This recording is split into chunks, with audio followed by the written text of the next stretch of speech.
la voix de la grande muette. Son expérience et sa passion le conduisent à devenir un spécialiste des questions de stratégie et de défense. Il est ainsi sollicité régulièrement pour de nombreuses émissions, bien sûr que vous connaissez, de la télévision. Écrivain, il a publié un certain nombre d'ouvrages, dont 2 d'entre eux sont ici disponibles, que vous pouvez acquérir et qu'il pourra vous dédicacer si vous le souhaitez. Voilà. Je vous laisse la parole, cher Pierre. Merci. Merci, bonjour à tous, merci de m'accueillir. Pour m'écouter, vous raconter les fractures de ce monde, puisque, comment dirais-je, l'intitulé normalement c'est d'essayer d'expliquer comment on peut recoller les morceaux de ce monde fracturé.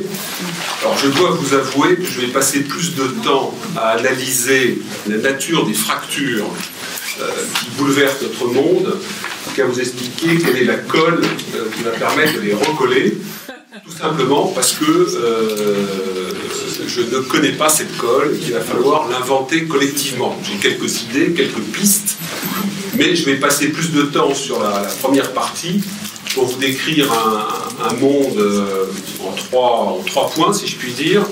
Un monde qui est à la fois un monde à surprise stratégique, un monde où se trouvent multipliés les personnages messianiques autoproclamés, et enfin un monde en voie de tribalisation.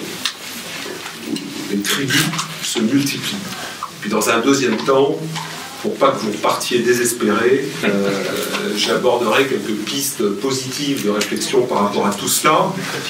Mais par rapport il y a 2 livres, ce sont les 2 derniers livres. Le dernier, c'est 50 nuances de guerre, qui est sorti l'année dernière. Et sur la partie positive, malheureusement, cette partie est déjà plombée. En l'espace de moins d'1 an, un certain nombre d'événements nationaux et internationaux viennent contredire les pistes que j'avais esquissées pour rester positif.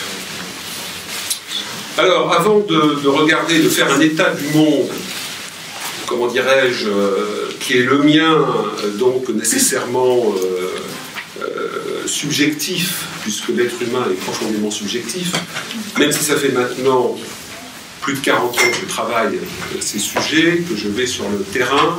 Je suis allé comme journaliste, je suis allé comme officier, j'étais au Mali comme officier il n'y a encore pas très longtemps. La première chose que je voudrais partager avec vous avant de rentrer vraiment dans le vif du sujet, c'est la sensation qui est la mienne depuis le début de ce siècle, quand j'essaye de comprendre les conflits qui se développent à la surface de la planète. Je ne sais pas si vous êtes amateur de pulse. J'ai un beau-père qui est amiral, qui adore les pulses de la Terre, vous voyez, avec des nuances de bleu absolument impossibles, des pièces, il y a 1000 pièces, 2000 pièces, c'est pas du tout mon truc, mais voilà. Et en tout cas, la sensation qui est la mienne quand je me trouve face aux pulses du monde, donc je vais retirer une pièce du pulse de la bande sahélo-saharienne, je vais retirer une pièce en Corée du Nord, en Syrie par exemple, donc je vais la tenir dans mes doigts et je vais essayer de la lire, de la comprendre. Donc je vais la regarder sur toutes les tranches, je vais essayer d'analyser les contours, parce que les pièces du pulse, c'est pas des trucs orthogonaux, ce sont des choses un peu bizarres. Voilà, et au bout d'un certain temps, après en avoir parlé aussi à d'autres personnes, en leur disant, tiens, cette pièce, comment tu la comprends, à des amis diplomates, militaires, responsables politiques, universitaires, etc. Au bout d'un certain temps, quand j'ai l'impression d'avoir compris 2-3 choses, avec beaucoup d'humilité, je m'en vais reposer la pièce dans son alvéole de départ.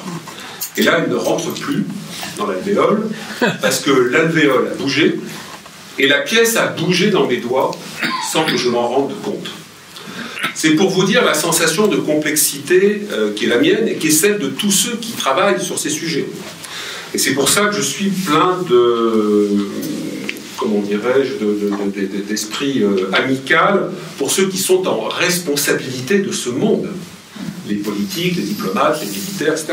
Ceux qui ne font pas que parler, mais qui essaient d'agir là-dedans. Je utilisais une formule un peu brutale, mais c'est un joyeux bordel. Donc il faut travailler dans cet espace-là. Et évidemment, vous comprenez bien que ça induit un certain type de comportement psychologique.